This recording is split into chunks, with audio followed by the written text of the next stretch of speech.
What is up, Fear Fanatics? Welcome back to the Week in Horror. This week we're going to be covering November 17th through the 23rd. As always, thank you so much for joining us. I've got JL here with me and Eugene. What's up, guys? How's it going? What's up? All right, so we got a couple of things we want to cover before we get started. JL, it sounds like you've got something you want to talk about. Yes, we have several cool things that I wanted to kind of give a shout out. First of all, my friend Kitsy Duncan and her crew over at the Oddity Files finally did just hit season 3 of their show, The Oddity Files, which is available on Amazon Prime. They got a really, really cool show over there. It's kind of like a combination ghost hunting and kind of like a history lesson as well, because they visit some really, really creepy places, really interesting, out-of-the-way spots. And they do the whole usual ghost investigation bit. They don't often find much, so it's kind of like, I would say, early in the, like the early years of ghost hunters on Sci-Fi. But they do occasionally find some things that would be, I think are very interesting. But the coolest thing about it, I think, is they give really detailed, in-depth history of the places that they visit. A lot of the legends that go around it, kind of like the things that have built up, the legends that have built up around these locales. Okay. And they talk to a lot of locals. So it's a really, really interesting show. A lot of fun. I enjoy it. Kitsy's awesome. So is her crew. So I highly recommend that. Cool. So they do like a lot of the actual ghost stories behind these places. Absolutely, yeah. It's just, I found it fascinating because of the castles or the insane asylums or the old, the ancient, I would say the historical like bars or saloons or the ghost towns that they visit. They visit some pretty wild places, both in and out of the country, and it's just a lot of fun to watch them work. It's just a lot of fun, just a cool little time sink for anybody who likes that genre of television, and and their season 3 just hit, so they're going strong. Cool. Yeah, see, and I've always loved kind of like the history aspect of it too, because like a lot of times the stories that actually happen in those places are way creepier than say what they actually find, kind of thing. They'll find a little blip or here or there, but then they're like, yeah, this is insane asylum and like 50 people died here, and it's like, wow, damn, okay. That is just as scary it's as wild. I will admit. I did preface it that they obviously don't find a whole ton of like super great evidence, but they have had some seriously creepy encounters in some of the places that they've been. And just like any ghost hunting show, you may run into something that you're not expecting or something that you can't immediately explain, but they've had some creepy encounters that they've caught on tape. Physical contact with something that was there, just strange occurrences, strange sounds or noises or voices. They've caught a lot of EVP. So just really, really interesting stuff for people who dig getting into the more supernatural aspects of reality. The whole seeing chairs moving on, night vision camera, and all of a sudden you got like all this activity and stuff. It's almost like, okay, what really happened there? But then you get into these like real creepy, like the ambiance of, the story, and you're walking around this place and you really have to think about like, what it was like to be in those places. I think that's, even creepier than having to determine whether or not the occurrence that you see on the TV show is real or not. Yeah. And on top of that, on top of Oddity Files, they also do a podcast. So, and I believe that they just hit 50 on that podcast, and they do interviews with a lot of really, really cool people. A lot of celebrities come on to do interviews with them because Kitsy, her day job is she runs celebrity photo ops at conventions. Oh, cool. So it literally puts her in touch with A-listers involving setting up the photo opportunities for fans and like that. So she's in charge of that. So that puts her in touch with a lot of really, really cool individuals, and they'll come on the podcast and tell their stories and tell the encounters they've had in their lives. So their podcast is really super cool, and I highly recommend that one because it's a super fun listen. In the show too. Is that also titled, the podcast, is that also titled Oddity Files? Yes, Excellent. It is. Cool. So we also got a couple of trailers out that we all recently Winter's saw. coming. That means the good movies.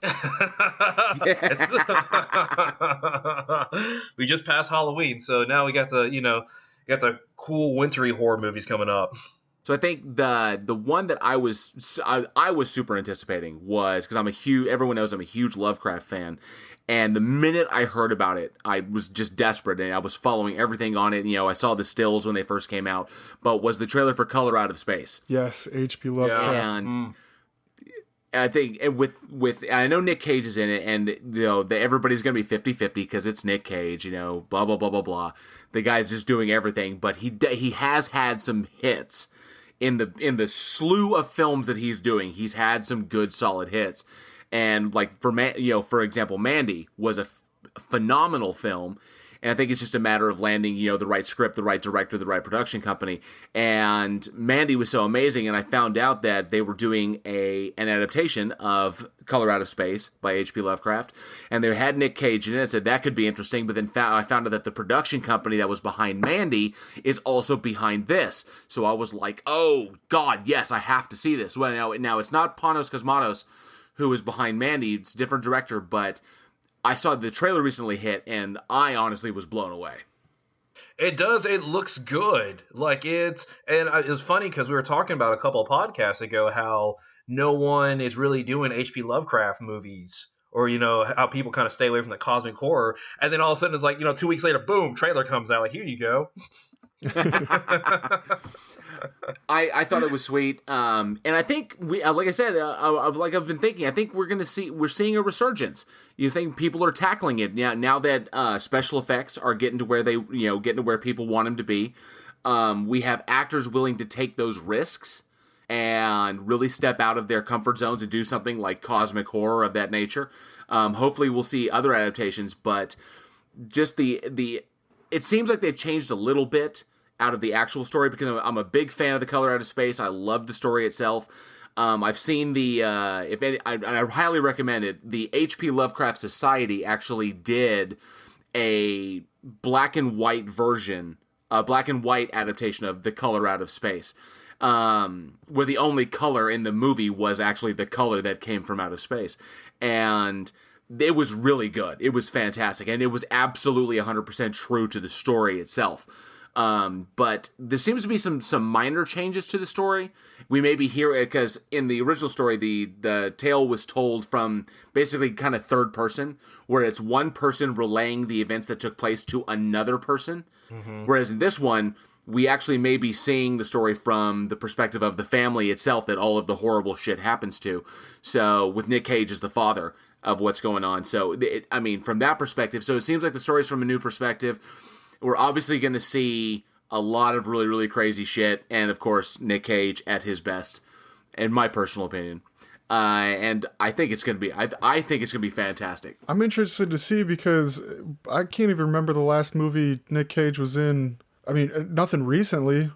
I think he's got, if you go on any VOD, he's got something new on there. Yeah, and you said at the beginning, everybody's 50-50, but look at the man. He's in just so many movies. I think the last big one I saw him in was Knowing or Kick-Ass or something. It was a long time ago. He's had a few since then. I'm sure. I'm sure. A few in between there too.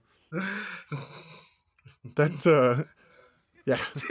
I feel bad for poor Nick. This is going to be this time he's got some hits, but this is going to be the time he's known is the time Nick Cage did everything. I love the dude. He's done literally everything. Yeah, he really has. Now, okay, I will say, Mom and Dad with him and Selma Blair. Mom and Dad was really, really good, and that, of course, I don't know if you saw it. If either of you saw it, nope. No. Okay, basically, it was a horror film about something happens to society, and all the parents turn against their children.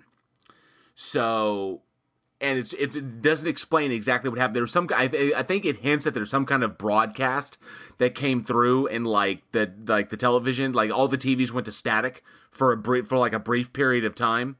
And then all of a sudden, all the parents turned on the kids, but the parents only turned on their children. Huh. So not Oh. other people's, not other people's kids, solely their own. So it's almost like it took the parental desire to protect your children and turned it and flipped it on it and inverted it. Missy And Elliott it was the parental desire. Yeah, it was the parental desire to kill your kids. And so, I mean, that's like a so he normal got to- parental desire, period. So, and he so I'm just we got to kidding. see I love my child. Nick Cage at his zaniest, flipping out and trying to murder his children, which is pretty wild. So that was actually a decent little film. Didn't need the explanation. I think it also had Lance Henriksen in it, which was pretty cool because the grandparents turned on the parents. oh, twist. Oh. And the parents turned on the kids. So even if they were old, they still wanted to kill their kids. God, this is a which mess. is fucking wild. So yeah, there was some serious sweet action in it and just really, really interesting stuff. I'm glad Selma Blair got to really be in a good one before she had to retire. But yeah, like I said, Nick Cage has had some hits. Absolutely. I think it's funny because if he took somebody like some up and coming actor and they did all of these movies from like 2010 to now, it'd be like, man, they have to be doing something right to get all these roles. But only because it's Nick Cage is like, you have an Academy Award. What are you doing next Wednesday? I got a movie for you. You see, and at least it's good because I know that the poor guy's trying to get out of debt. He's had some real rough times, in his personal life. He's had some difficulties going along, some monetary troubles. And I'm glad that he's still working. He's trying to dig. He's trying to basically dig his way out of debt. Doing what he does. And at least he's turning in. At least he's enjoyable enough to watch, even when it's bad, because at least we can always enjoy zany Nicolas Cage. Just Nicolas Cage going crazy. That's always fun to watch on screen, no matter what he's doing. You never know what he's going to do. Yeah. Well, we wouldn't have a "you don't say" meme if it weren't for him. Yeah. The bees, not the bees. The bees, they're in my eyes. Oh, he's such a trip. But occasionally we do get some good hits. We got Mandy, we got Mom and Dad. I know he's had others. I'm drawing a blank. He's got so many lukewarm ones. I'll use the term lukewarm. I think my two most memorable, I guess three, would be Knowing, Next, and Kick-Ass. He was good in Kick-Ass. He was. He really was good. He was. I think it's a Cool. matter of, you can tell when he believes in the script. And from the trailer that I saw, it looks like he does believe in the script. I know that Nick Cage is a student of German Expressionism, and that's where he gets his kind of like zany, wide-eyed, wild kind of approach to his characters. And in his early films, you can see it very much so. But I think the most you've ever seen, it was a really cool video I saw where Nicolas Cage was breaking down his most iconic roles, and he let his training in like German Expressionism come out in Face Off, where he really went to town. Yeah, that was him. That was him full German Expressionism. The highs and the lows, and just the wild-eyed zaniness and craziness. And so that's worked for him on a few occasions, on solid occasions. I think when he steps back, he's all like Raising Arizona, Leaving Las Vegas, is when he steps back from that and just lets the script work instead of trying to add to it. So there's a place and time for it, but he's made it work for him, and it looks like he believes in this one, and hopefully him, and of course Jolie Richardson is in it as well. Tommy Chong in a rare non-comedic performance. I think it's going to be fantastic. I'm really looking forward to it, and plus there's a little guy. I'll give him a shout out because I'm friends with his mom. It's the little kid in the trailer. Okay, I can't remember his name, but yeah. I can't remember his name either. Oh God, he's such a cool little dude, and he was in Haunting of Hill House on Netflix. I want to say when I was watching the trailer, I didn't catch his face. I think he's in a TV show right now too. I could be totally off, but he looks like the kid from 911. It's a series on Hulu.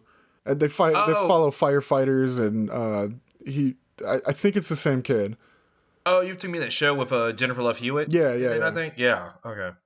Yeah, I'm not sure if that's him or not. Oh, Justin Hilliard, I think his name is. I'm going to verify this because I want to Okay. give that kid a shout out because that kid is a top notch little actor. Yeah, he looked like he was doing a good job in that trailer. So, Mm-hmm. speaking of super awesome trailers, though, Oh yes, did you see the Invisible Man trailer?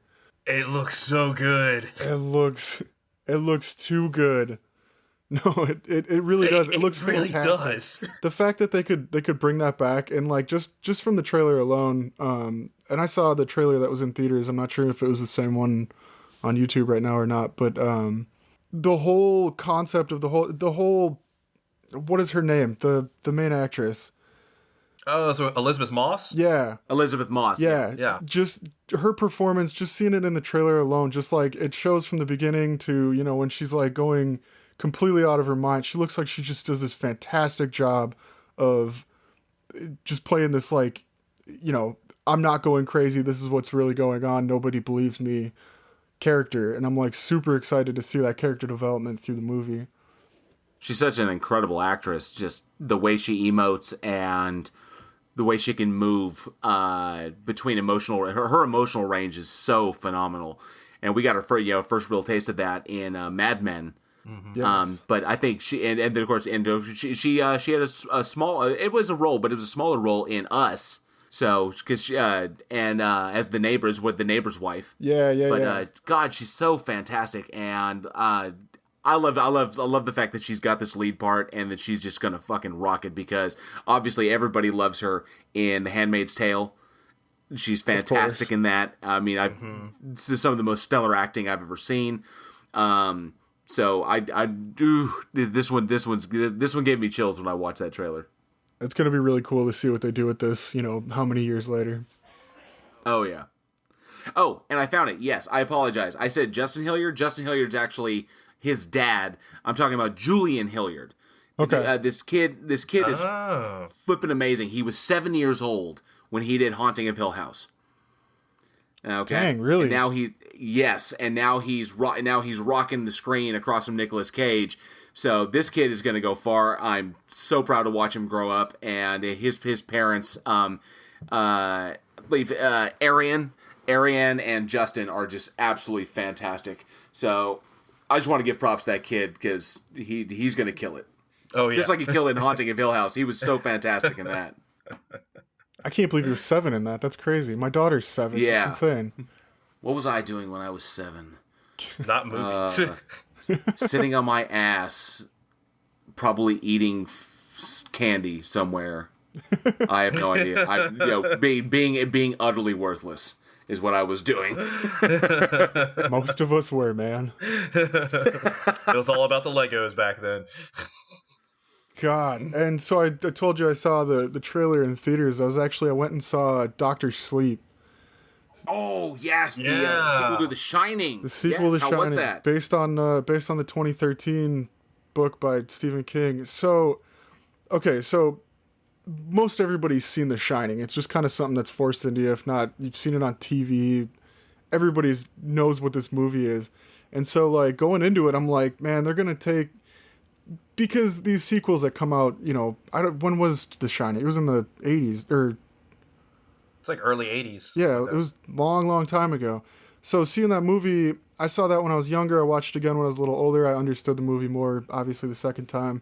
And then going into this, I was like, there's no way that they can play off of this so far. And man, they nailed it. They took all the aspects from The Shining and they worked it in. I'm not going to give too much away because this is a brand new movie. It's still out there. Go see it if you've seen The Shining. Maybe watch The Shining again and go see it. But the way that they stuck true to the story. They stuck true to every aspect of the original. That it came out perfectly. And I was really worried that they were gonna over CGI it and reading the book. They could have gone a lot of different ways, but they really took this and made this probably one of the best films that I've seen in a long time, hands down. It's just every aspect. Ewan McGregor plays Danny. And if you haven't read the book, Danny is grown up and, obviously after being through what he went through, struggled a lot. But so they took The Shining the shine, as Danny calls it, and more people in the world kind of show up with like abilities to see or hear or know, and without giving away too much, they really just work in the Shining, the original, to this new one in a way that I was blown away. And this isn't really a spoiler, but they end up going back to the hotel, and just like going back into that hotel and like just refeeling everything. They just it's perfect. I mean, I could not be upset with anything in that movie. They nailed the whole thing. So if you haven't seen it, you got to go check this thing out. It's unbelievable. That's so good. That's so good to hear, because I think in an interview, Stephen King said it was the best adaptation of any of his works he'd ever seen. I would probably agree with that. It's just little things, I mean, little things when they'll kind of cut just even to like the follow behind camera. You guys are more into the production part of stuff, but like in The Shining, when they do a lot of that like behind the shoulder stuff, where you come around a corner expecting something and it's not there, and then they come around another corner and it's like boom in your face. There wasn't a whole lot of jump scares, and there was a couple of parts where it's like, I know what's gonna happen, but then you realize they do that on purpose, just to fulfill like that. It's so Oh, that misdirection right there, yeah, kind of thing. like, but you know it's coming. It's not even like, oh yeah, it's gonna happen. You're like, oh wow, they're not gonna do that, are they? And then they do, and it's like, whoa. So it's like, yeah, it's real good. It was 2.5 hour movie. There's not a moment that I wasn't like, I had my jacket pulled over me because it was cold anyways, but like, I had my hands under the jacket moving around the whole time, like, just okay. And then the climax of the movie was just edge of your seat. It was great. The whole thing was just fantastic. So if you haven't checked it out yet, definitely go give that a watch. Awesome. Fantastic. Cool. All right. Well, hopping into this week, we got starting. We got a bunch of stuff. Yeah, we do. This is a big list here. We're starting out here with November 18th, 1983, a film called Sleepaway Camp. Ooh, this is a twisted one. This is a cool 80s film. You've got Felicia Rose and Jonathan Tiersten playing front roles here. This movie is one of those, at the beginning you go through a tragedy, and then this kid moves with her aunt and her cousin, and then they end up going to the camp, and you get just a slew of these weird quote unquote accidents. But have you guys both seen this? Yeah, I've seen it. So yes, it's one of my favorites. At the end, one of those real twisty movies towards the end of it. Just when you find out what's really going on, you're like, wait, what? Yeah, so this was one of those. I'll never forget the end of this movie for sure. It's pretty brilliant, because it starts off definitely with the slasher feel. Yeah. That this is a classic slasher film, and it's definitely whodunit, who's the killer, and it blew audiences away when it came out, and shocked audience. It really was scary with the ultimate twist at the end. And nothing as subtle as like, oh, it's Jason's mom, or oh, whatever like this. Yeah, you have to think bigger. Yeah, it's a bigger twist than that. It's a huge twist. And spoiler alert, if you have not seen it, it turns out that the killer was one of the girls at the camp. Her name is Angela, and it turns out that Angela is actually a boy, because there's a shocking moment when Angela's clothes are stripped off, and everybody around her is like, "Oh my god!" Gasp! It's a boy. He's a boy, and it's that epic moment. I'm sure people have seen the scene of Angela, mouth open wide, like and that was a good impression. And it seriously blew people's minds when that happened, because you imagine seeing that in the early 80s, and there was this incredible twist. And from then on, I think, whereas changing it up and pulling the rug out from underneath people has always been a kind of trope of, especially of horror films. You know, it was like, oh, the unseen thing has suddenly come back, or oh, it's this, or oh, the bad guy's the good guy, or oh, whatever. But I think, in the way I saw it, Sleepaway Camp opened the door to really, that you can really turn things on your audience. You can really shock them, because this was both using the twist to shock people, that it's not really integral to the plot. In this one, it kind of was, the fact that Angela was a boy, but that really more played into the character's psychosis. Yeah, absolutely. But in this case, it was, let's make it a twist, but not one that's really important to the plot itself. You know, like who's the killer, but let's just make it like just to blow their minds and shock them. And it kind of opened, I think, Sleepaway Camp kind of set the bar for people to continuously do that. So, you know, down the road we got, you know, oh, Bruce Willis was dead the whole time. Still spoiler alert. Oh, okay. I'm sorry. There's the moratorium. The moratorium on that one is over. Way gone. Yeah, it was cool. I wish I could have sat in on like the production meeting or meeting with the writers and stuff when they were talking about this movie, because they would have been like, all right, so we got to end it. We got to have a huge twist. Okay, so how about the girl that was, you know, emotionally distraught by this accident at the beginning of the movie turns out to be the killer? And then one of the guys probably like, but what if she's a bully? They've already done this. They've already done this. So we got to come up with something different. Which is it's kind of awesome. It's kind of awesome because it kind of flips that trope of the final girl, because, you know, obviously she's the main character, is following her while all these actions are happening to people around her. So you think, oh, okay, well, she's the quiet one. She's gonna be the final girl. She's gonna be the one to root for. And then it's like, wait, what? It's not even a girl to begin with. Oh no, I don't know how I feel. It's the 80s.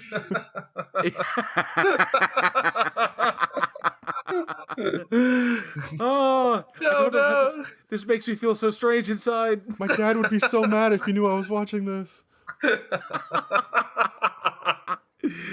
Oh, not your grandparents' horror. Oh man. But so brazen in that, to take that risk.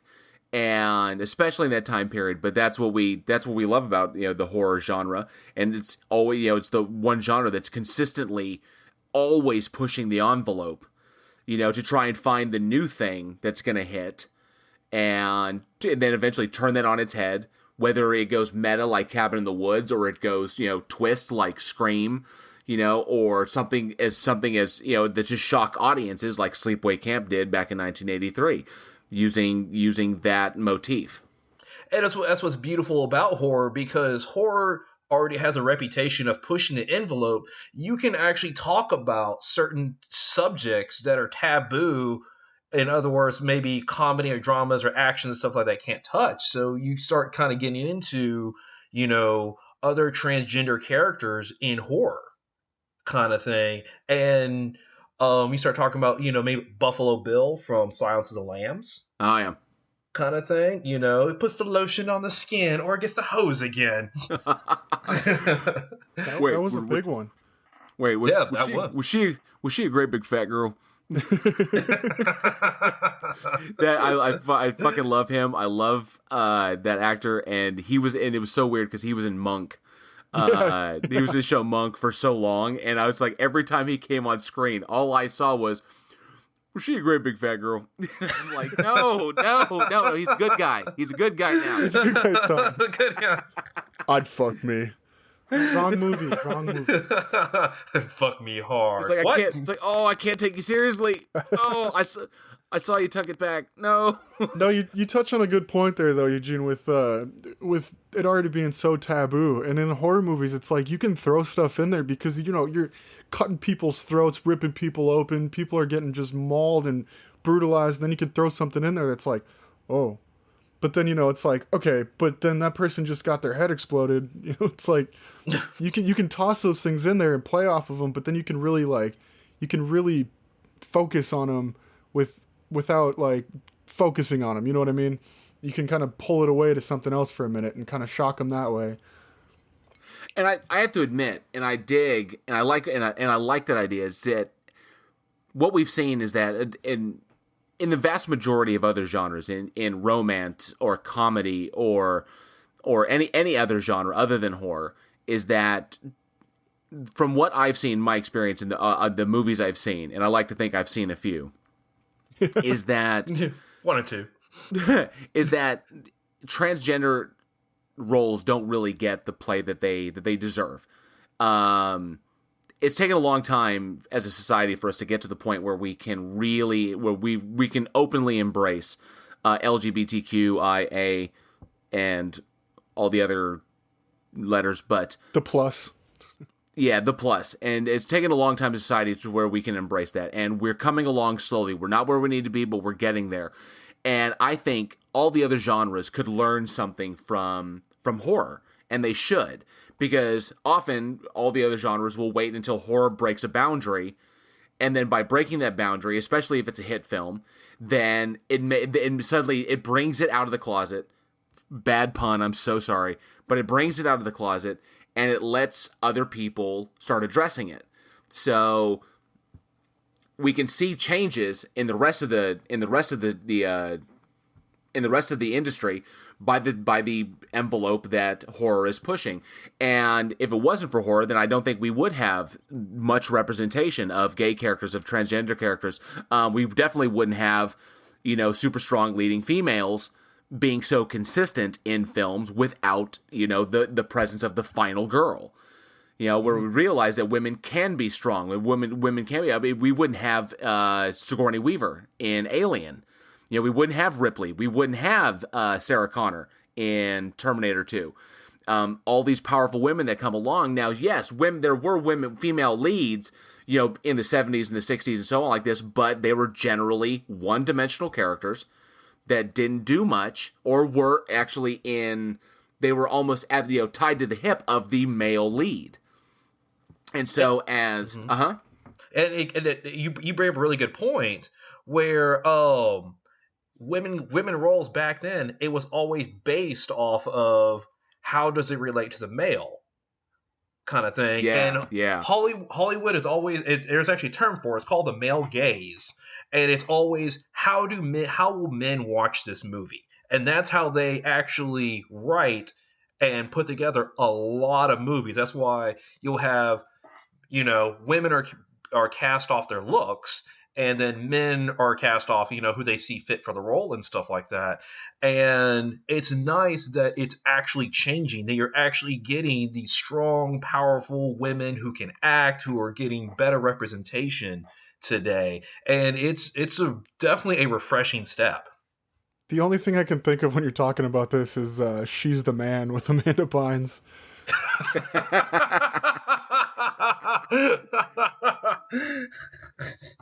And that's a huge thing, is that thankfully we can see that in other genres, especially transgenders,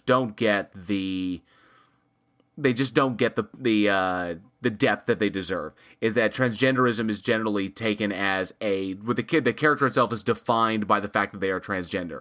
Oh, that's the transgender character. Okay, we got the gay character. Now we have someone who can be strong in the role. Oh, and they also happen to be gay. But in this respect, it's like I think J.K. Rowling with Dumbledore. Dumbledore, such a powerful, a visionary character. Oh, and he's also gay. And that's acceptable. That's become acceptable now. But with transgenders, we don't get that in other genres. But we do get that in horror. It just happens to be, is like, oh, like you said, Buffalo Bill.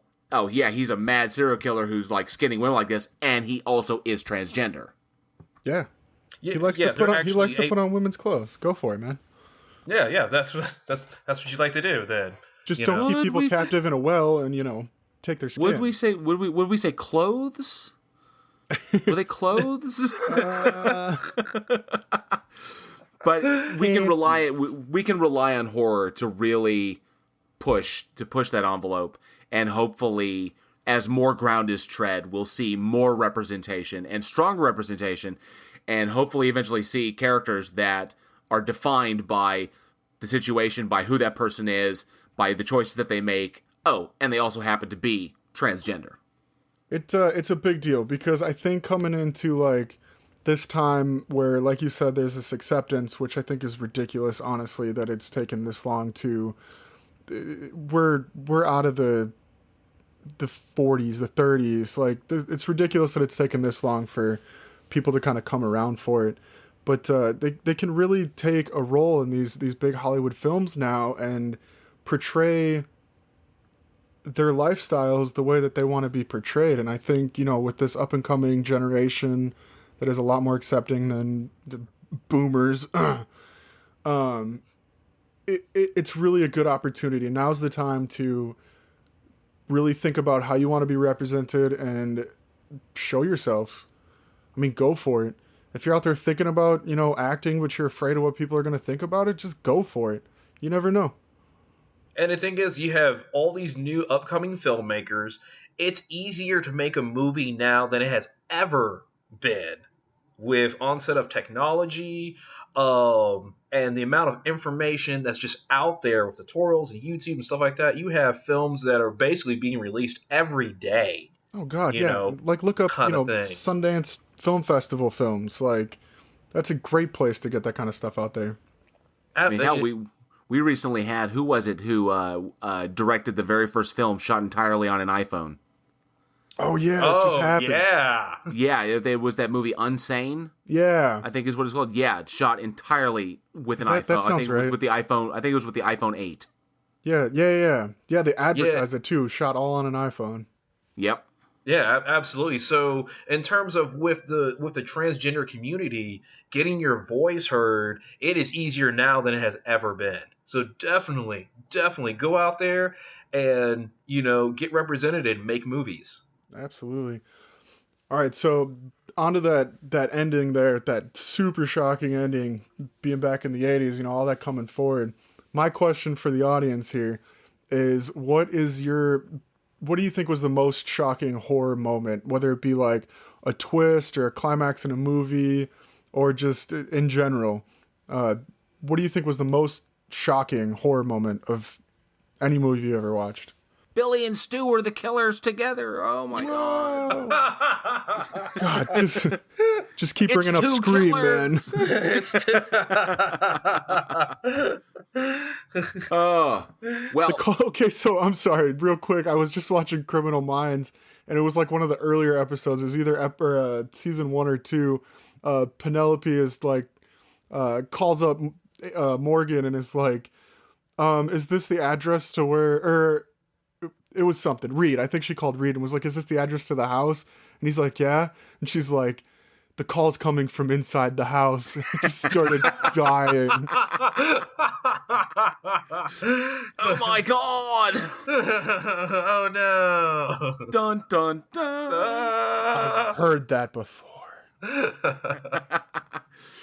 All right. Well, this next one that we've got coming up, this one is I have to admit, a bit of a guilty pleasure of mine. Everyone, we don't need to know what you watch at night, man. I sit in the dark and I watch The Searchers. But this little one came out November 19th, 1993. It's a guilty pleasure of mine. I love dogs. I have 2 German Shepherds, rescues that I found. And they're absolutely love dogs. Had them all my life. And this one is a dog horror movie called Man's Best Friend. And I don't know how many people remember this, but one of my personal faves is directed by John LaFia and written by him, and it starred Ali Sheedy from Breakfast Club fame, and of course horror legend Lance Henriksen. Yes. And it's of Aliens, yes, Pumpkinhead, but I can't wait till we get to that movie. But Man's Best Friend was basically classic plot. Stupid journalist breaks into this genetics place where they do testing on animals, and frees this dog that is in this cage, this massive 200 some odd pound Tibetan Mastiff, and thinks she's doing a good deed, and she frees the dog. The dog escapes, and then she ends up taking the dog home, and it turns out that the dog is a genetic hybrid of like 30 some odd animals in the shape of a dog. And because of the genetic hybridization, he has to be on all this medication to keep him from going psychotic. And obviously off his meds, he flips out and starts wreaking havoc around the neighborhood. So it's a horror comedy. So definitely some serious horror elements. But also some good funny moments. But the dog in it was badass. I freaking love this film. I highly recommend if you've never seen it. It's so goddamn silly. But you make him sound like the Deadpool of like dogs. Like he was the Deadpool. Dude, this fucker's climbing trees, swallowing cats whole. He pisses acid. My dog.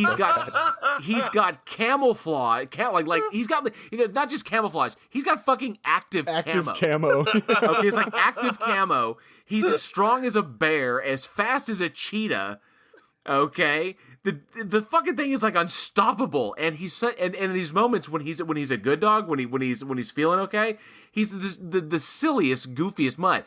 This thing can dilate its eyes like an owl to improve its vision.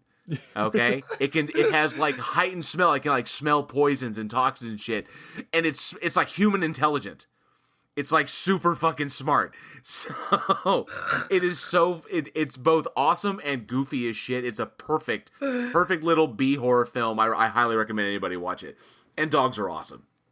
I'm like looking at the poster of it right now, and anybody who's listening to this, please check out the poster. It just says, nature created him, science perfected him, but no one can control him.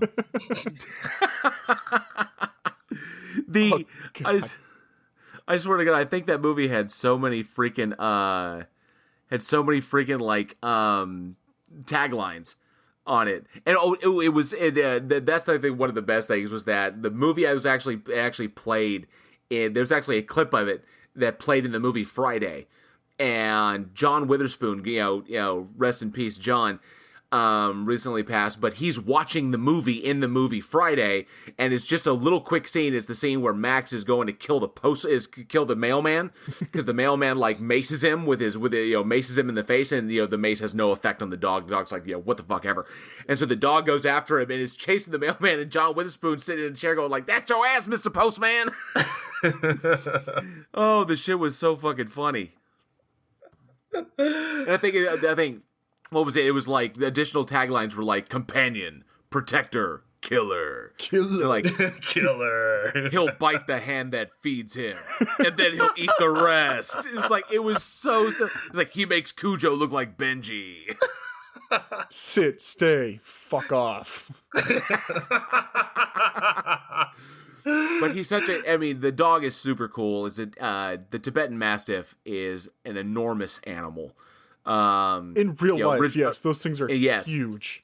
Originally, they were originally bred to protect temples. They were bred by monks to protect temples in Tibet. Yes. And it's an enormous 200 pound plus dog, and big, huge, shaggy hair, an absolutely lovable animal, but very intimidating.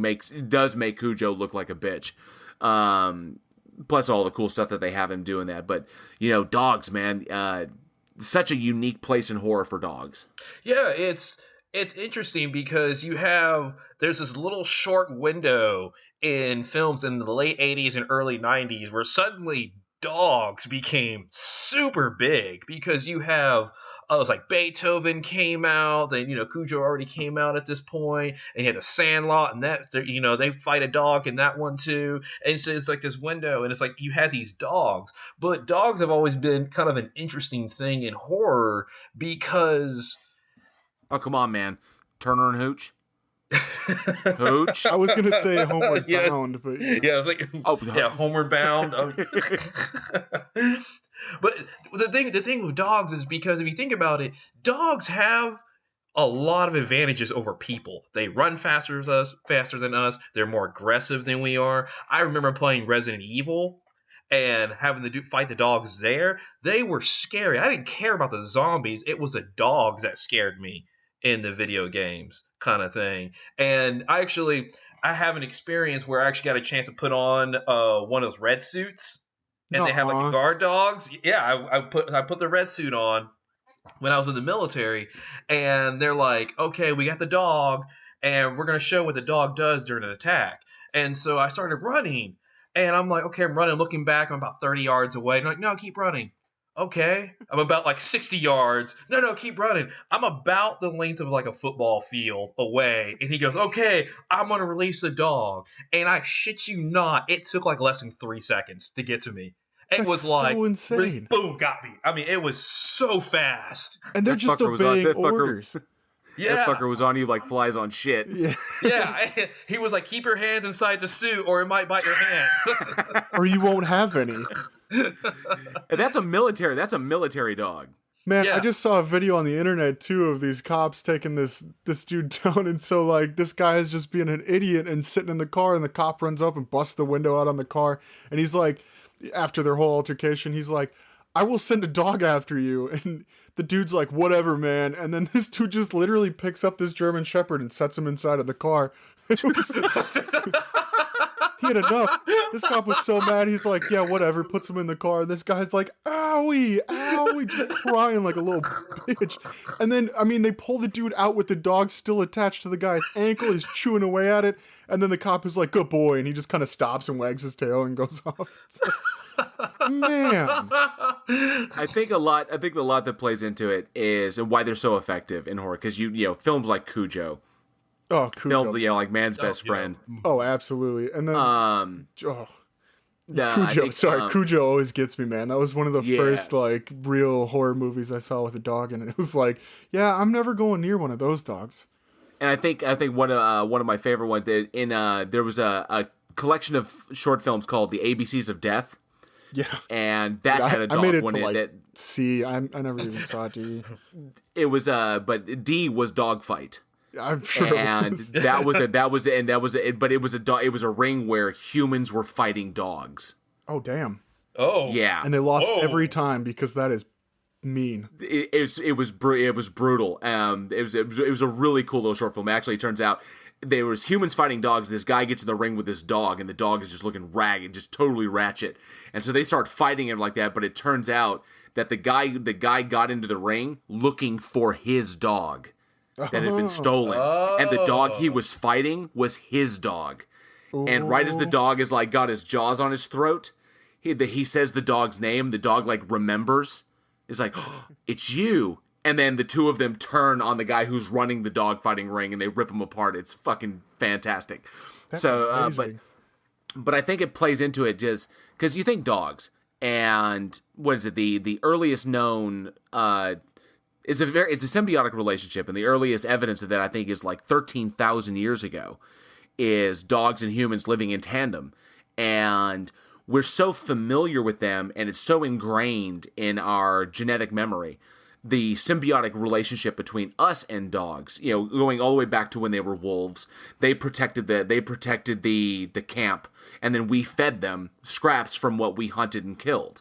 So, and it's just built upon that relationship, and we're ingrained with them. And what is supposed to be, you know, our companions, our protectors, our friends, you know, our confidants, you know, the things that help us when we're weak, that help us when we're disabled, that, you know, keep away the bad guys at night. You know, they serve so many purposes, and we're so bound to them that seeing them turn upon us in that fashion, you know, like Cujo, when Cujo went rabid, or, you know, Max going, you know, the medicine failing and Max going psychotic, but seeing the notion of our best friend turned against us for some reason, and knowing that the dog doesn't know what's going on, the dog is just reacting, the dog is just instinctually dealing with the moment, but we know, but the dog doesn't, and we can't explain it to the dog, we can't reason with the animal. And it turns all of that power, all of that prestige that we love and that we have symbiotically bound ourselves to, and turned it against us. And all of a sudden, we're the ones the dog is after. And I think that's just really, truly scary. I think it's scary in all animals, but mostly in dogs because of that close bond that we have with them. You know, I think honestly, the whole reason that the whole dogs and horror thing kind of was short was because of that same bond that we have, that we're able to train them, and we know dogs, and it's very rare that they turn against us. And in most instances, it's like when you see like pit bulls, they're shunned because they're violent. But that's not true. Like, that has to do everything with, like, the owner and the way they're trained. And they're so versatile, but they're so obedient. And then you get into, like you said, there's so many other animals. You get into other horror movies, like, you're talking, jump right into the water with, like, sharks. You got Jaws. And, I mean, you can go on and on with sharks. But, like, sharks are terrifying because they're not trained. And you go into this aspect of, like, getting into this big scary ocean, you don't know what's beneath you. That's another thing that's real scary, and I think that's why other animals in horror movies have kind of stood out.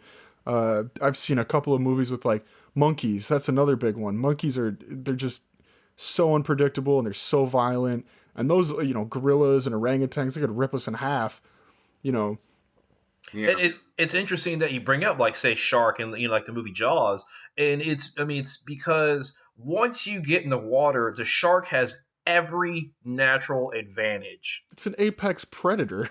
Like, You're talking about something that's been around since the dinosaurs. I could swim 8 miles an hour. Yeah, well, I can swim 45. Get bent. Jesus, get bent.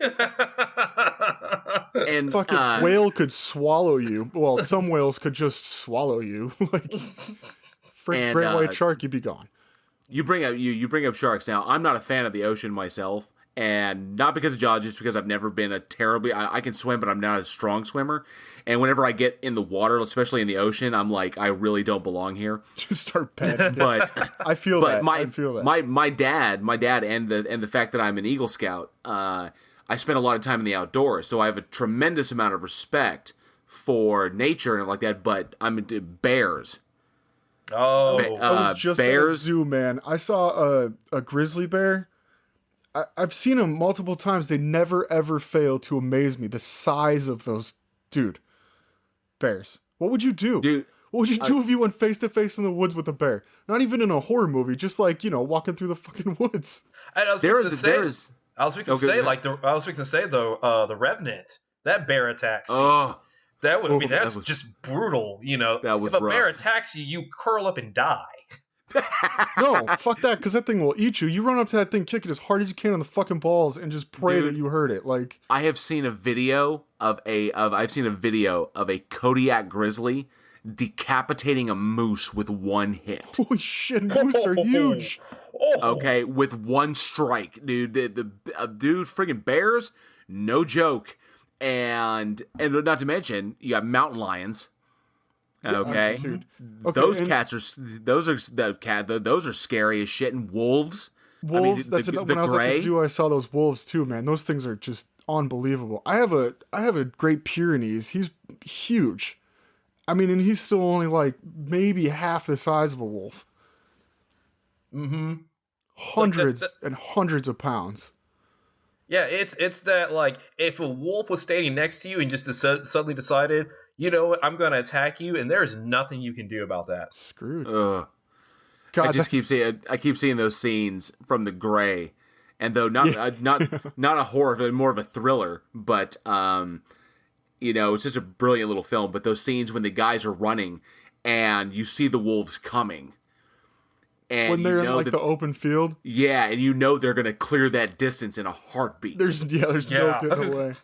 It's like we are not built to run in waist deep snow, but those guys are. They are, and you done fucked up. So get this.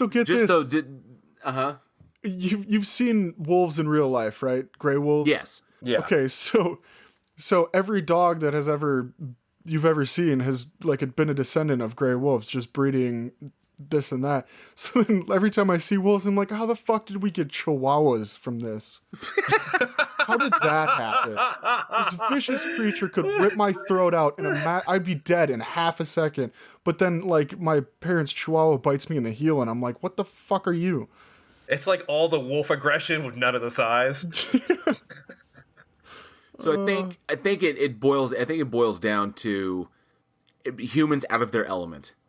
And I think horror does a really good job of reminding us just how not in charge of this place we actually are.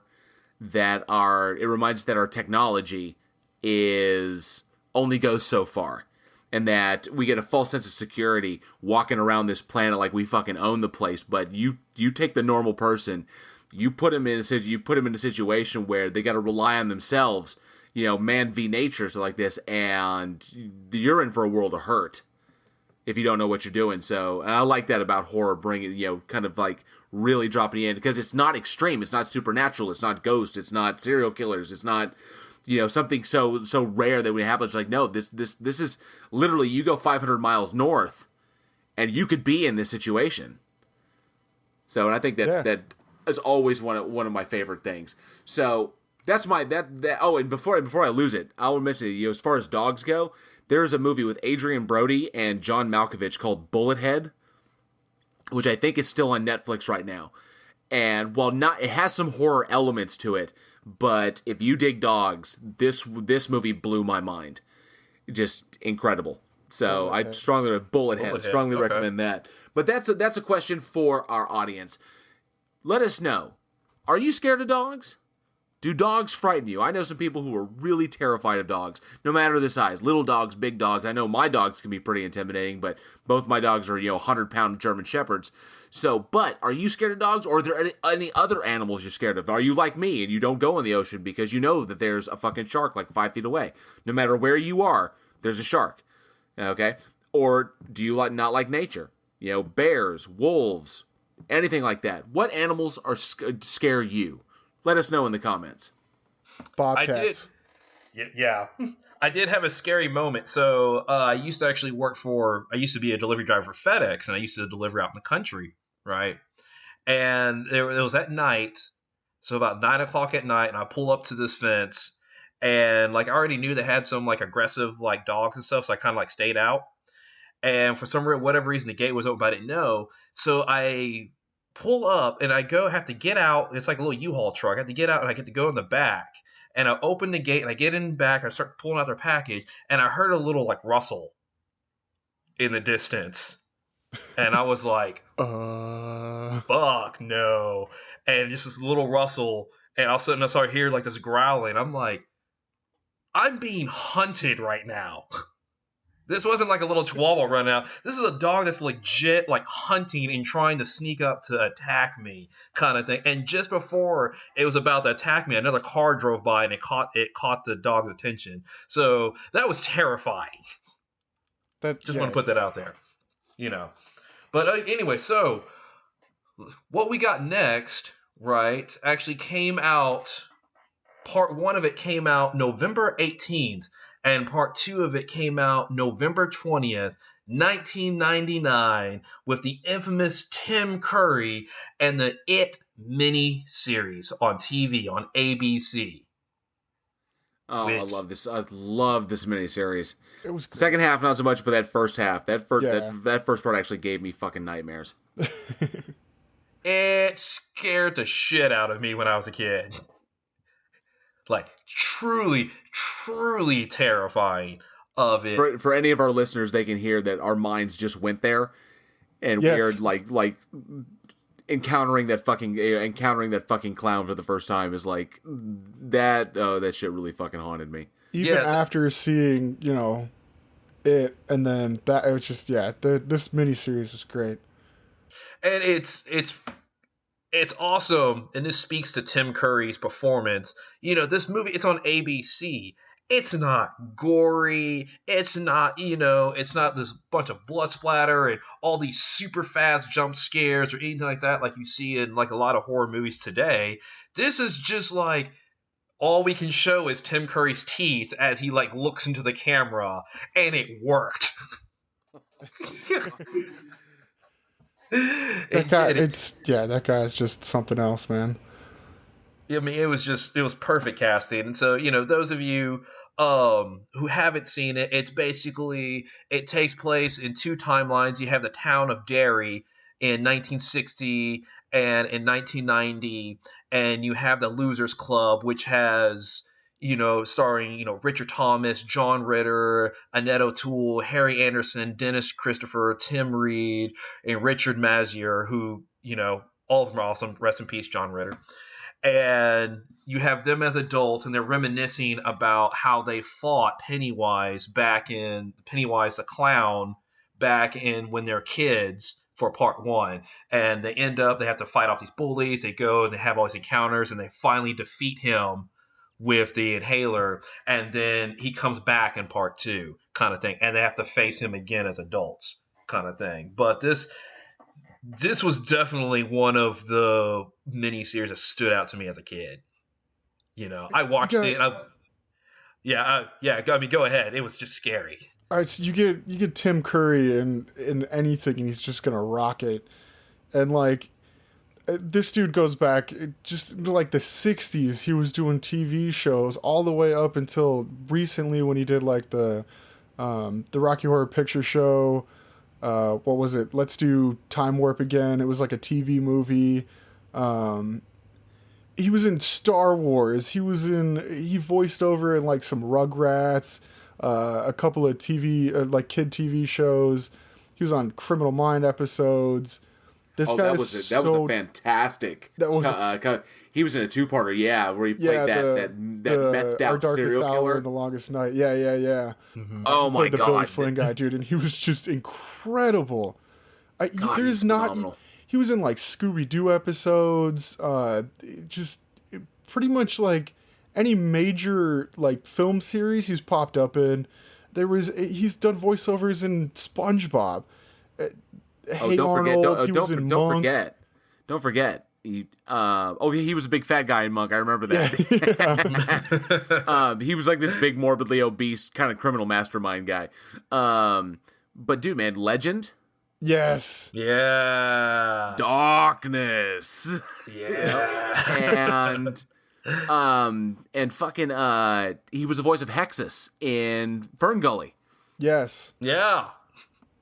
Which I think is personally it was one of my favorite roles of his, because he sounded like he had so much fun with that. Oh yeah, I mean he did like voiceovers in like the Wild Thornberrys video game. Like he was Nigel in the Rugrats Wild Thornberrys crossover, and then you get into like just everybody knows him from the Rocky Horror Picture Show. Yeah. Mm-hmm. Yeah, and he's done so many roles. So he's been involved in so many like iconic moments, and he's one of those actors that they do such a wide variety of stuff where they go. He basically has stuff in every single genre that is imaginable, from like Clue to The Hunt from the Red October. We're already talking about horror to fantasy to just cartoons. I mean, just everywhere. One of the aspects that I love so much about him is that he does so much with he's so willing to take on roles that require such extensive makeup and such extensive prosthetics, and he did that to the extreme in several of his films. I know that in It, his effects, the special effects of that, it was basically the It costume that he was in took a while to apply, but that was chicken feed for what he normally is. I heard that the costuming process for like Legend was outrageous, and I think he was in that chair for like almost 8 hours. It was 8 hours. 8 hours makeup, which is just nuts. And it's one thing that I loved is that he plays so well into that and takes advantage at the time. We find Tim Curry in so many of these special effects films, and I think it was the time period that these special effects were being utilized that kind of played into it. And I don't know what it is. Maybe it's the characterization. But the special effects of It, specifically, what I'm thinking about, because there was no CGI at the time. This is 1990 when this miniseries came out. It was shot over a period from 89 into 90.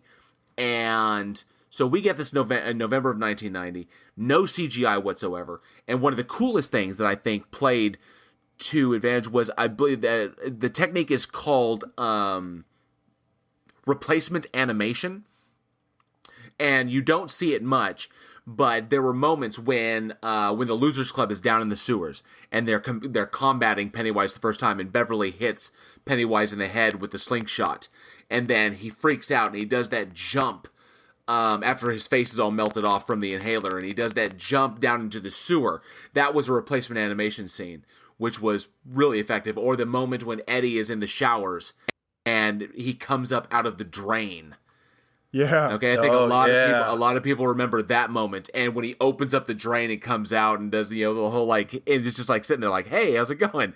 But yeah, these absolutely intriguing moments that I thought were really cool that generated fear, and it harkens back to my love of practical effects, and I just think they're so much more effective as far for conveying emotion than CGI. Because we see it. It's there in front of us. We know what the hell we're looking at, and it's fucking scary. We don't need to have a CG clown to be freaky. And it took so long. What is this? 2018, 2019 for us to get another version of Pennywise. And we know that there's some CG in there. Okay, although I did not know that Skarsgård could actually do that drifting shit with his eyes. Yeah, for real. I didn't know. I thought that was computer effects. I didn't know he could actually do that. That freaked me out. But so you saw that picture when he was like when he showed it to Bill Hader for the first time. It's awesome. He's like, what the fuck? I'm sitting here looking at it. I was like, and I know there's some CGI in there, and it kind of like broke the suspension of disbelief there, because it's like my brain knows it's CGI. But we go back to these ones, and I love the practical effects, and I'm glad they did it. And I think and Tim Curry plays so well into that, utilizing those practical effects the best he can, utilizing that costume, utilizing those fake friggin' teeth, those god-awful early contacts to change his eyes. I know that they were monstrous, so we need more of that. Those really, really cool effects that give us something to really sink our teeth into. Yeah, because I think with we talked about practical effects, several times on the podcast, but you get those stories of, it's like, how did you do that? The Nightmare on Elm Street with the upside down room, going to full makeup effects on the Evil Dead. That you get those awesome stories, you get that awesome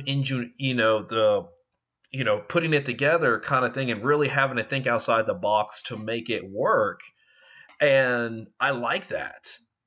Oh, the latex wall in Nightmare, or the real deal when Kevin Bacon gets stabbed through the throat in Friday the 13th, when he's laying on the bed, and gets the arrowhead through, or the spearhead through the throat when he's laying in the bed, and just simple stuff where it's just camera tricks.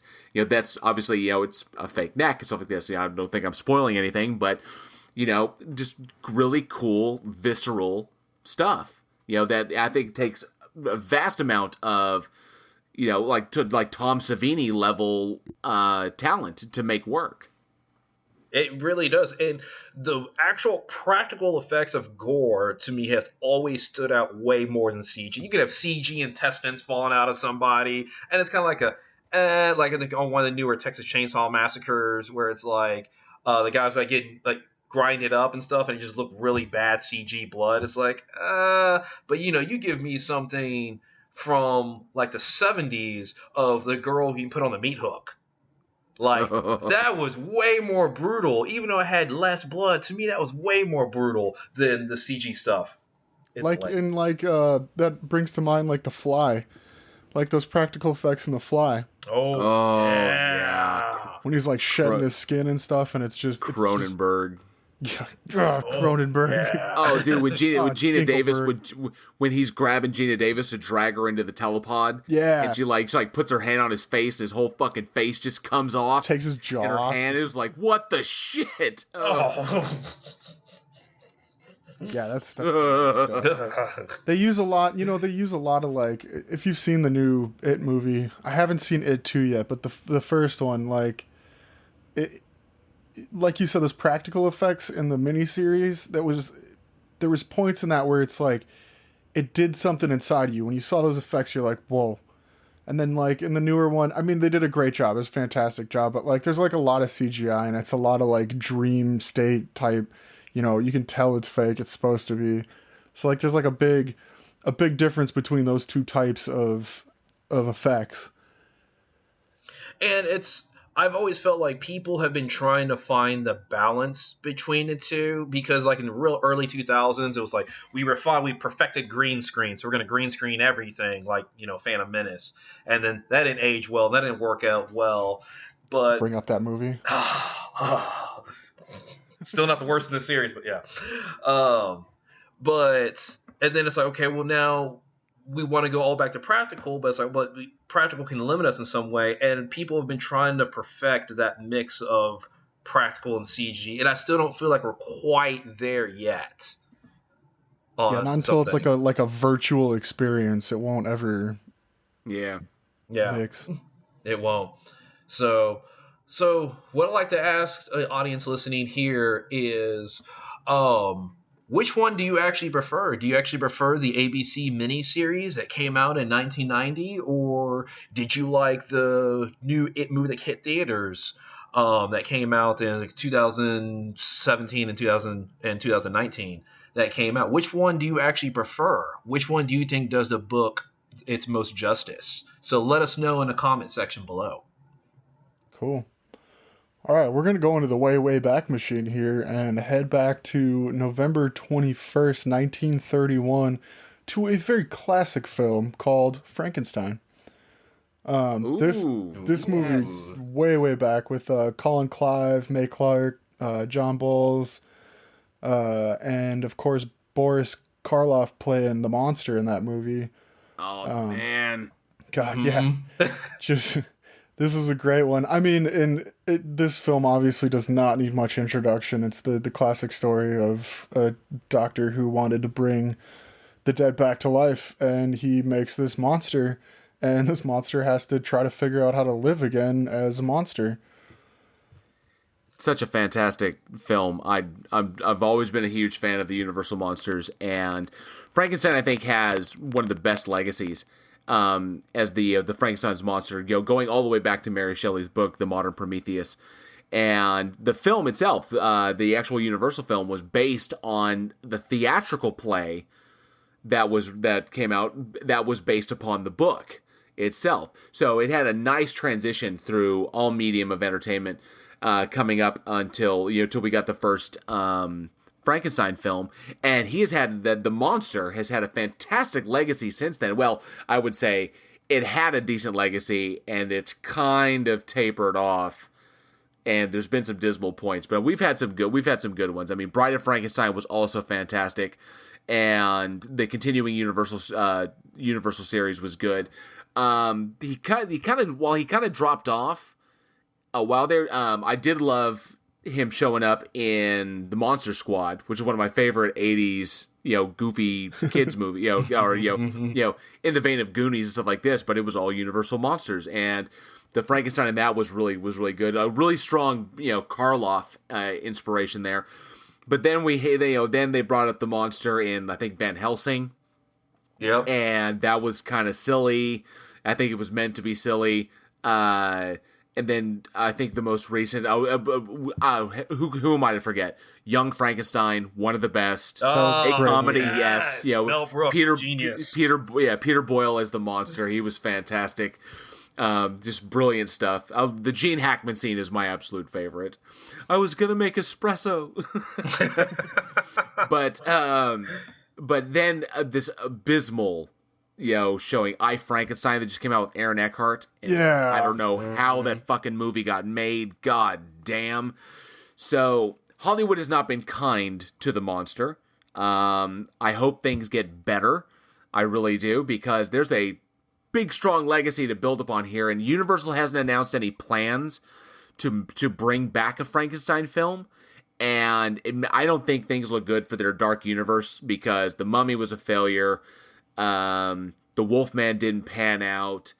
Oh, there was a Frankenstein movie that did come out with Daniel Radcliffe and I think James McAvoy, but it didn't really focus on the I think that was called like Victor or something, wasn't it? I think it was called like Victor. Oh yeah, like Victor Frankenstein. Okay. And the focus wasn't really on the monster. The focus on the relationship between Victor Frankenstein and his best friend. And I was kind of like, oh, okay, so we're kind of seeing this, but and then the monster shows up at the end, but it's really more of like a golem because it doesn't Yeah. speak. It's just there because it has no soul. But and I was like, it was like, okay, well, it's supposed to be about the monster and then the concept of life and death and like whatever like this, but it all took a back seat, so that really didn't get the play it deserved. So I don't know if Universal's going to do anything with it. I hope somebody does. We're getting a new Invisible Man, so Yeah, hopefully someone will be able to get tackle something. this and do it right. You know what I actually recently, when we were talking about Victor, was, did you see Penny Dreadful? Yes. Yeah, and they did- how could I possibly forget? Yeah, that was a great rendition of like, because they bring in all the Universal, well, not all of them, but most of the Universal monsters into that, and then like their take on the whole Frankenstein's monster thing was real cool. Oh my god, I was enchanted by that performance.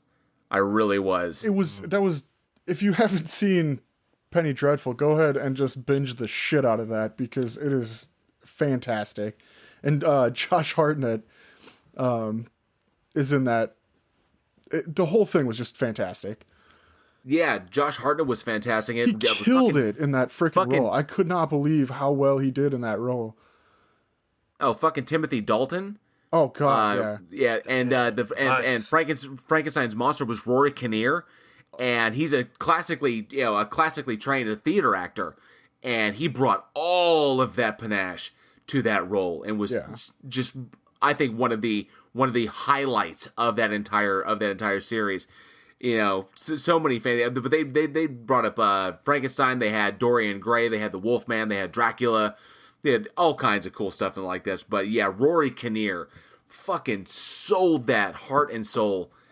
Yeah, one of the best series that's come along in a long time, especially in the vein of gothic horror. Yeah, absolutely. I like how they followed that story, and I like how they really emphasized the Dorian Gray part of that too, because that's that was so untouched for so long that it was awesome. And the one thing that's always captivated me is the look of Frankenstein obviously changes over the years. Rory Kinnear, the way they did him up was pretty brilliant. But all the way, going from, the I Frankenstein idea where it's Aaron Eckhart, but he's got some stitches and shit. But going back to the Karloff days. Yeah, the actual classic. Like, so I was sitting there, I was looking into it, and the actual person originally cast for Frankenstein was Bela Lugosi. I did not know that. They were actually, because he already did Dracula at this point, and so they wanted to go ahead and use his name, and so they kept trying to work with a makeup scheme with it, and the original director they have, because it wasn't James Whale at that point yet. So, and Bela Lugosi and the original director kept getting issues with the studio on how they wanted to portray, because they originally wanted to portray Frankenstein as like a soulless killing machine kind of thing. And the studio was like, no, that takes away everything from the book that makes it the book. Why is the book so great is the actual relationship on how Frankenstein deals with humanity. So they're like, okay, so they ended up stepping out and they bring in Karloff, right? And Karloff and a good friend of his, Jack Pierce, actually started experimenting with different forms. And what they ended up coming up with is they ended up installing a dental plate in his mouth to kind of expand his jaw. And then while using cotton, gum, and a green grease paint, were able to come up with the iconic look. And the thing is like, that was so iconic at the time, because once that look hit the screen with the bolts and everything like that, everybody knew. I grew up and already knew what Frankenstein looked like. That was Frankenstein for Halloween off of Karloff's Frankenstein.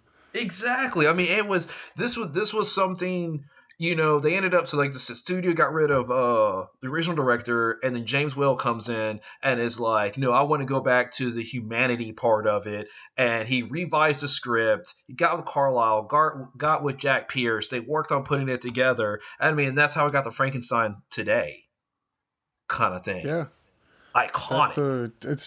It's ranged so much through the years, and that just really brings up like a point. Like, you go from Karloff to, like you said, Rory in this Penny Dreadful series, and there's so many different looks that you could kind of take this. This is something that you could actually take and probably do it better than they have over the last 20, 30 years. So, like, my question to all you out there listening right now is, if there was going to be a new Frankenstein movie, who would you cast as that actor, and how would you set him up? Would it be like a classic Karloff, or would it be like a more modern day type of Frankenstein monster? That's a really good question because I don't know. I'm very curious myself. I didn't give a shout out to Robert De Niro, who got to play the monster at one time. That one time. What? Yeah, actually, what was it? I can't remember if it wasn't Mary Shelley, or No. maybe it was maybe it was just Frankenstein.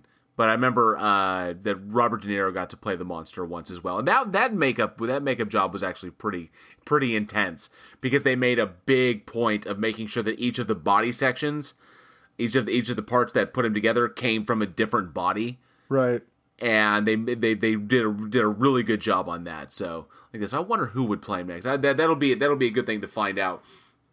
But sliding into to end our week, we've got one last one. This is such a divisive topic. This one came out November 21st, back in 2007.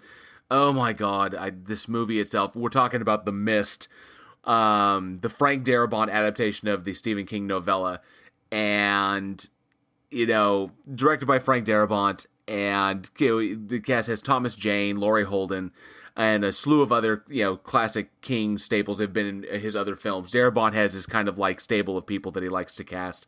But in essence, the film follows the exact novella, in that a group of individuals who live in this small town become trapped in a supermarket on a normal day, when all of a sudden this mysterious fog rolls into town and just blankets everything and just knocks visibility down to a zero. And then soon they discover that there are things in the mist. There's something Horrible. I missed. Horrible, terrible things that, bloodthirsty things in the mist, but you really can't see them. And how in just a matter of days, things just descend into absolute chaos. And I did really like how Darabont focused on the effects of fear, especially fear of the unknown, focused on that as part of the movie, although the ending itself was quite divisive. And if anybody who's seen this film, which you should have, I think you know what I'm talking about. But instead of going into that, I want to focus on that. Is like, Darabont had such a command of the human condition when it comes to being afraid. Yeah, it really is because that's one of the scariest things out there, and as we talked about earlier about dogs, is as humans, we like to be in control. We do. We like to be at the top of the food chain. We adapt everything to the way that we like it, right? And then when we're unable to do that, we tend to try to destroy it. And if we can't destroy it, we're massively afraid. Then we panic. Then we panic. Then what do we do now? Kind of thing. And so when you get the fear of the unknown, it's little moments in horror movies like when you hear that sound and they're walking down the hallway, all the way to something like The Mist, where it could be you don't know if it's just the supermarket or if it's the entire world that's covered in that. And it's scary. They cover everything in that, from at the very beginning when they're in the supermarket and everything goes out, and then of course you get this hard ass redneck that wants to go out and be the tough guy and try to leave, and he gets snatched by something. Obviously there's something out there, but like you said, they want to be in control so much that you get, to the back room and they're like, we're going to go out. And everybody's like, don't do that. But they're like, no, we're going to do it anyways.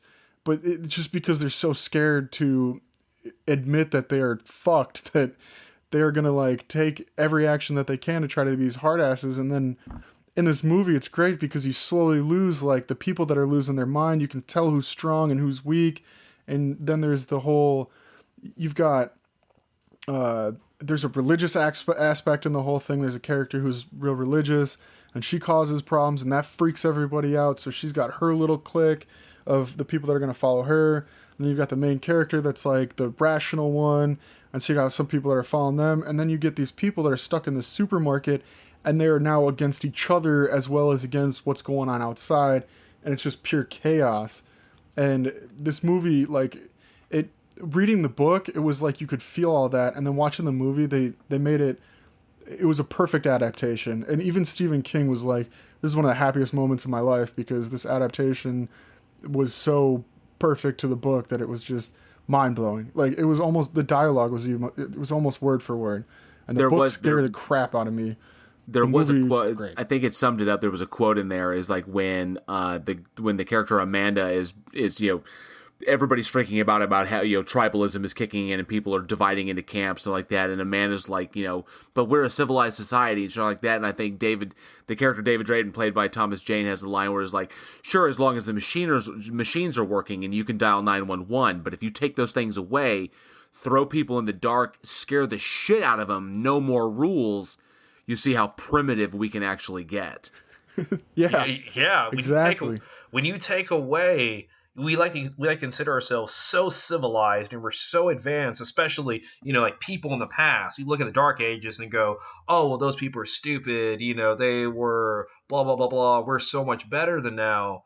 But you take away those modern conveniences, and you start falling back into the Dark Age. We start seeing ourselves act like them, and it's like, we actually haven't changed very much in the last several thousand years.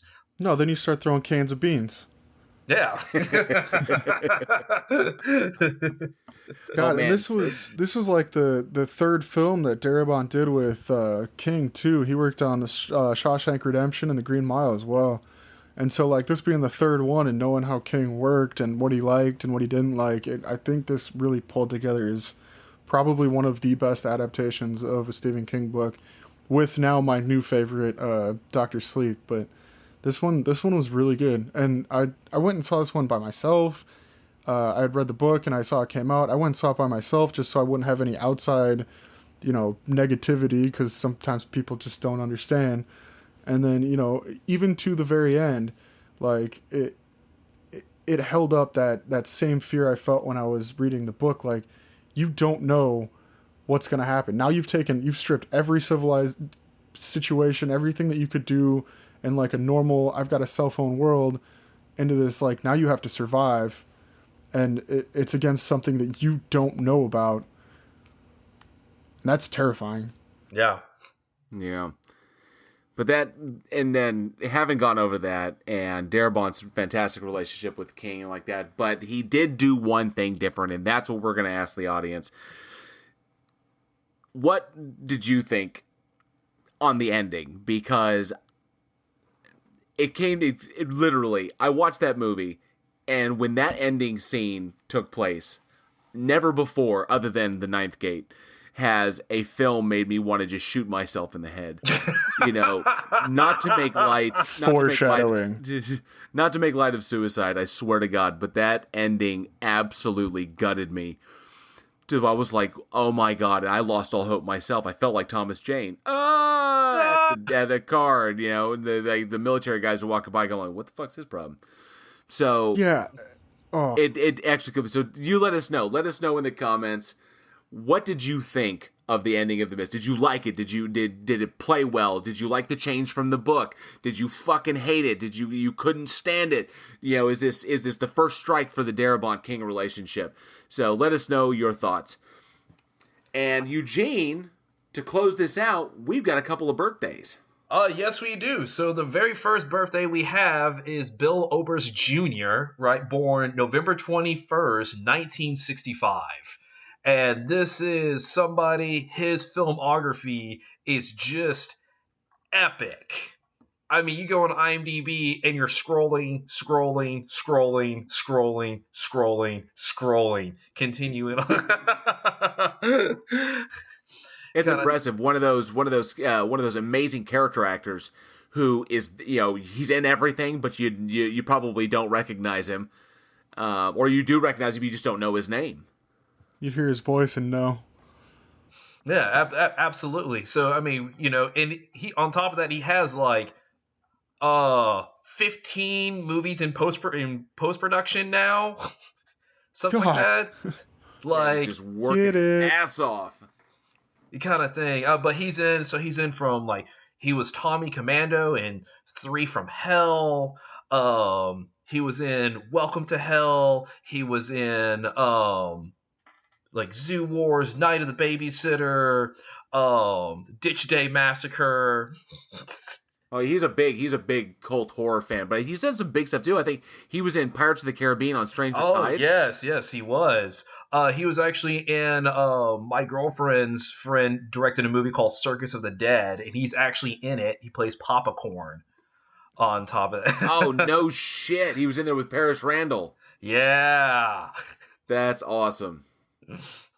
So happy birthday to him. Keep working, keep pumping them out. Just amazing filmography. Happy birthday, Bill. Happy birthday. And our next birthday is November 22nd, 1958, which was the day that, whatever powers that be graced us with the Scream Queen, Jamie Lee Curtis.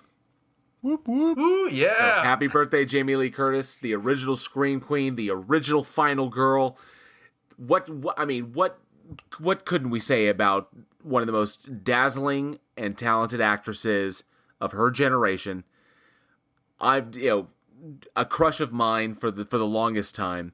Everything from Halloween to Trading Places to True Lies to the new Halloween films that just came out. She's reprising her role as Laurie Strode. The girl she is just all go, no quit. I love her to death. Absolutely one of the staples in anybody our age's lives. Absolutely. And she's already signed on for 2 more Halloween movies coming out from Blumhouse, so I'm really excited to see what she's going to continue on with that series. She's just a staple in horror. It just changed the genre and just incredible. I tell you what, even though I loved Halloween film, I am looking forward to seeing her new one coming out, Knives Out.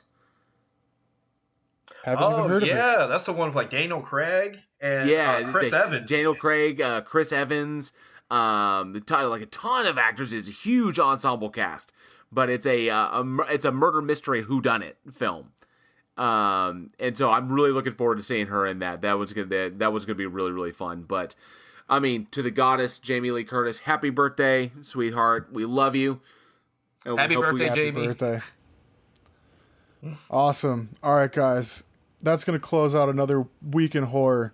Thanks for listening so much. Any feedback, comments, questions, concerns, let us know. You can catch us on Spotify, Google, Apple Podcasts, Anchor.fm. Catch us on Facebook at facebook.com/weekinhorror. Check that out for our daily splatter. Just a little bit of horror history every day for you. Again, thank you so much for your continued support. We love you guys. I'm Alex. I'm JL. I'm Eugene. Catch you next week. See ya. Bye.